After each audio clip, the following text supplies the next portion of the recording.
The University of Tel Aviv has developed a new method of treatment that allows to attack cancerous cells without harming the healthy cells. This method is supposed to solve the problem of tumors that are resistant to chemotherapy. Now, when you think about it, it sometimes feels like cancer is bigger than us, because already in the 70s they said that in a few years we're going to find a cure. 50 years went by, and this disease is taking the best of us. In my family, I felt it on my own flesh. And I wanted to ask, is there something unique about cancer? All illnesses are a result of man's ego. It's a phenomenon that's very close to spirituality. These are cells that suddenly they begin to eat their own environment, and then they themselves die. But nonetheless, they begin to consume their own environment. Usually, we more or less correctly, properly relate to the environment that we live off. But if we're not aware of it, then we destroy our environment, as if to our own benefit. But then we die.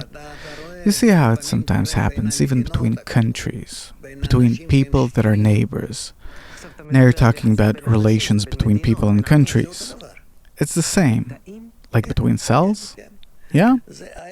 It's the ego that exists in each and every one of our cells. And in the very same way, it turns these cells against those. What did you mean when you said that cancer is something that's close to spiritual phenomena? Because the root of the disease itself is our ego. As long as a person, or a society, behave egoistically, will have cancer. But you can't say that he's a bigger egoist, so he'll have cancer. It could happen to the best of us, without any apparent reason. So it's not someone in specific, but as long as people are egoists, then undoubtedly cancer, like all other illnesses, but especially this illness, will develop among us. So what's the solution? What does Kabbalah say? We need to deal with our ego, which is the reason for all the bad things that we suffer from.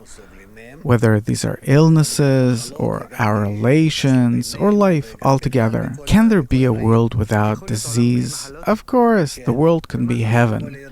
What does it depend on?